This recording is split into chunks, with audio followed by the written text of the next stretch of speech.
Oke, Assalamualaikum warahmatullahi wabarakatuh. Kita masuk ke bab 5 ya, gerak harmonik sederhana. Untuk kompetensi dasarnya, silakan bisa dibaca sendiri ya.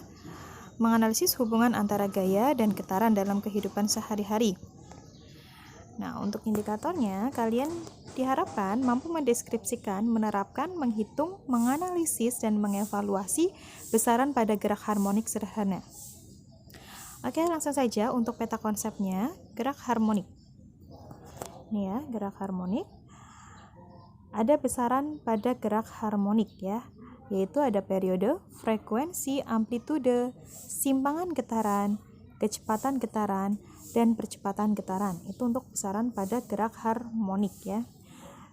Nah, terus fenomena gerak harmonik itu ada dua. Yang pertama adalah gerak harmonik pada bandul, dan yang kedua adalah gerak harmonik pada pegas ya. Jadi gerak harmonik itu ada pada bandul dan pada pegas. Kita lihat di sini. Gerak harmonik. Nah, itu ya. Ini ayunan ya, ayunan atau bisa aplikasi dari bandul ya. Gerak harmonik adalah gerak bolak-balik terhadap titik kesetimbangan tertentu. Pada gerak harmonik sederhana, benda akan selalu bergerak bolak-balik di setiap titik kesetimbangan secara terus-menerus. Nah, gerak harmonik ini disebut juga sebagai getaran ya. Ini jadi bolak-balik ya. Bolak-balik. Nah, ini adalah getaran ya. Nah, gerak harmonik ini kalau kita gambarkan secara diagram gayanya, ini ya ada bandul bolak-balik dari titik awal dia ke ujung sini dan dia akan balik lagi ke sini. Nah, ini adalah diagram gayanya ya. Ada gaya berat ya, selalu menuju ke inti bumi, yaitu ini mg-nya.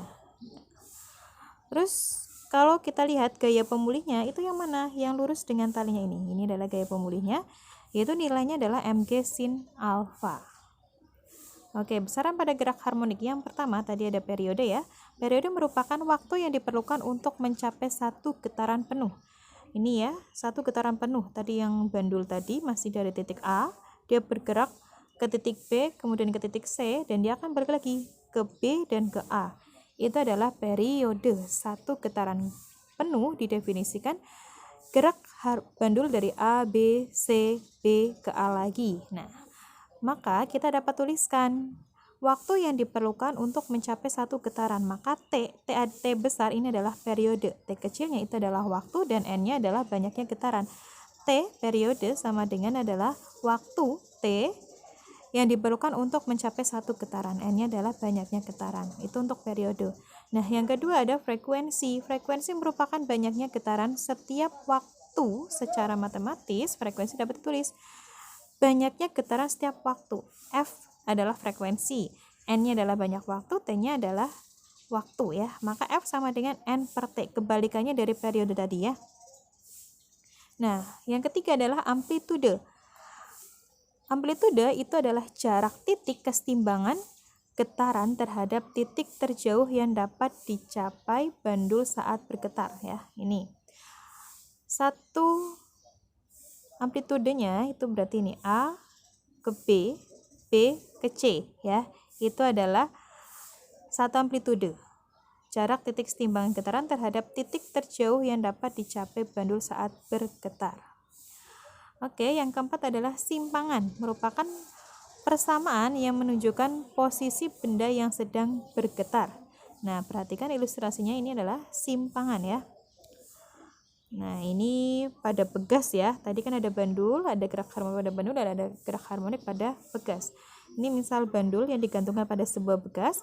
Ketika dia bergerak, maka akan membentuk grafik sinus. Ini adalah grafik sinus ya. Ini adalah grafik sinus.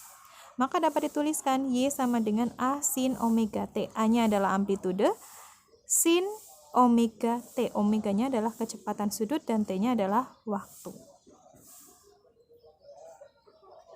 Nah, ini satu amplitudenya itu berarti setinggi bukit ini ya. Itu amplitudenya. Nah, periodenya satu gelombang ini ya. Terdiri dari satu bukit dan satu lembah. Oke, next. Kita masuk ke yang kelima, yaitu kecepatan getaran. V ya. V kecil, kecepatan getaran dapat diperoleh dengan melakukan penurunan persamaan simpangan terhadap waktu. Yang tadi ada persamaan simpangan yaitu Y sama dengan A sin omega T, kita turunkan, maka kita dapat persamaan dari kecepatan yaitu omega A cos omega T. Turunan dari sin adalah cos ya. Ini adalah turunan dari tadi yang simpangan Y sama dengan A sin omega T diturunkan, maka menjadi omega A cos omega T. Omega ini adalah namanya omega ya, kecepatan sudut ya. Kalau tadi sin diturunkan jadi cos ya. Itu untuk kecepatan getaran. Nah, next yang keenam yaitu percepatan getaran A ya. Percepatan, kalau tadi kecepatan sekarang percepatan. Diperoleh dengan melakukan penurunan lagi dari persamaan kecepatan terhadap waktu ya. Kalau tadi kecepatan itu didapatkan dari penurunan dari simpangan, nah kalau percepatan turunan dari kecepatan, maka kita dapat tuliskan A sama dengan min omega kuadrat A sin omega T. Turunan dari cos adalah min sin ya. Tuh. Terus kita langsung masuk ke contoh soalnya langsung ya. Nah, perhatikan. Ini ada gambar dari bandul. Sebuah bandul disimpangkan dari B ke C yang berjarak 5 cm. Kemudian bergerak bolak-balik C, B, A, B, C sebanyak 30 kali dalam waktu 1 menit. Yang ditanyakan yang pertama adalah amplitude getaran. Nah, amplitude tadi yang Ibu jelaskan, amplitude itu ini. Dari B ke C, B ke A, itu ada satu amplitude. Maka amplitudenya sama dengan 5 cm. Nah, terus yang B, periode getaran. Nah, di sini ada waktunya, T-nya sama dengan 1 menit. 1 menit sama dengan 60 detik. Nah, maka periodenya T-nya sama dengan T per N. N-nya berapa tadi? 30 kali. Maka didapat periodenya 2 second. Dan yang C, frekuensi getaran. F sama dengan N per T ya. Banyaknya getaran setiap waktu. Maka 30 per 60 sama dengan setengah Hertz ya. Satuan frekuensi Hertz ya. Nah. Oke, kita lanjut ke contoh yang kedua. Sebuah gerak bandul dapat dinyatakan dalam persamaan ini. Y sama dengan 0,5 sin 4 pi T. Ini adalah persamaan dari simpangannya, dari sebuah gerak bandulnya dinyatakan dengan persamaan ini ya. Nah, Y dan T dalam satuan meter dan detik ya. Tentukan amplitude getarannya. Oke, ini simpangannya adalah 0,5 sin 4 pi T. 0,5-nya adalah amplitude, 4pi-nya adalah omega. Nah, maka kita dapat A, amplitude getaran adalah 0,5 meter ya. Satuannya tadi meter ya. Nah, terus yang B, periode getaran. Nah, di sini sudah ada omeganya 4pi, maka kita dapat omega itu sama dengan 2πf atau 2pi per T ya. Kita ambil yang omega sama dengan 2pi per T. Yang dicari adalah periodenya, maka kita tinggal pindah ruas saja.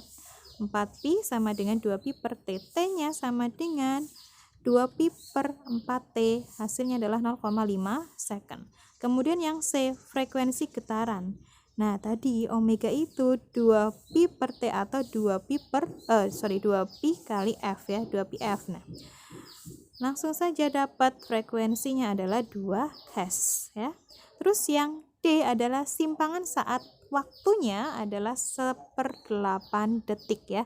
Saat T-nya sama dengan 1/8 second, maka Y-nya sama dengan 0,5 sin 4pi dikali T-nya kita masukkan 1/8. Maka kita dapat Y-nya sama dengan 0,5 sin setengah pi ya. sin setengah pi itu sama dengan sin 90, yaitu sama dengan 1. Pi itu kan nilainya 180 ya. 180 dikali setengah, maka hasilnya adalah 90. Sin 90 berapa? 1. Maka y-nya sama dengan 0,5 dikali dengan 1, yaitu y-nya 0,5 meter. Itu ya. Terus kita lanjut ke contoh soal yang ketiga, yaitu persamaan simpangan sebuah bandul Y sama dengan 0,2 sin 2 pi T. Y dalam meter dan T dalam sekon. Ya, tentukan persamaan kecepatan getaran. Yang ditanyakan sekarang adalah kecepatan, yaitu V sama dengan omega A cos omega T. Yang A ini ya, persamaan kecepatan getaran. V sama dengan 2pi, amplitudenya 0,2 cos 2pi T.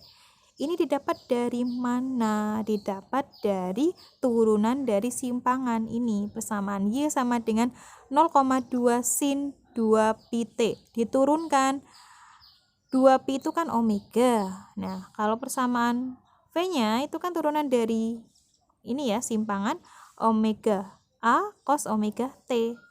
Omeganya kita pindah ke depan ya, nggak dipindah ya, tapi dikalikan di depan. Omega kali A cos omega T, atau bisa dilihat dari persamaan yang tadi sudah Ibu jelaskan di awal ya.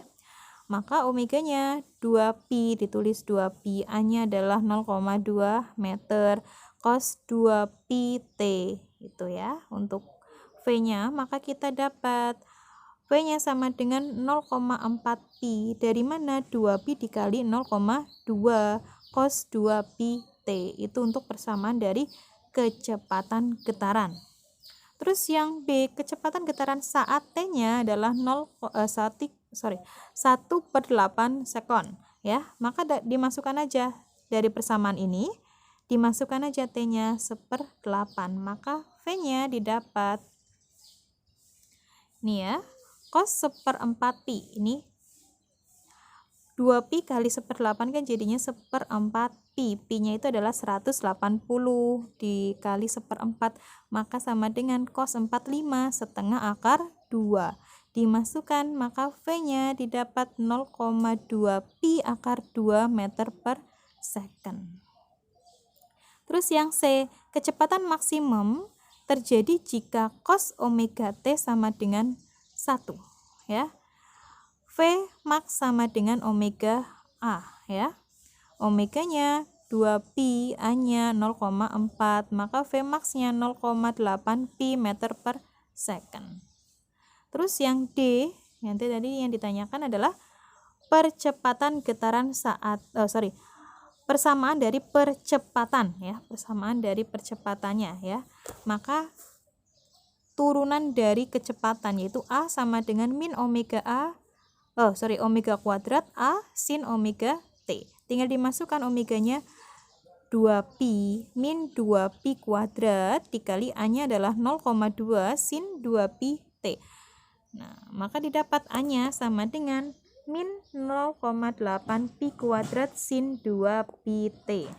Nah, yang E yang ditanyakan percepatan saat T-nya sama dengan 1/8 second. Maka tinggal dimasukkan T-nya adalah 1/8. Maka kita dapat A-nya sama dengan 0,4 pi kuadrat akar 2 meter per second kuadrat. Itu adalah percepatannya. Nah, oke, ini untuk latihan soalnya ya.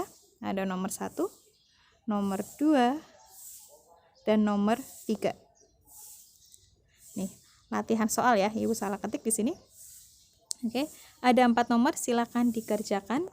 Itu untuk bab 5 hari ini. Sekian dari Ibu, selamat belajar. Wassalamualaikum warahmatullahi wabarakatuh.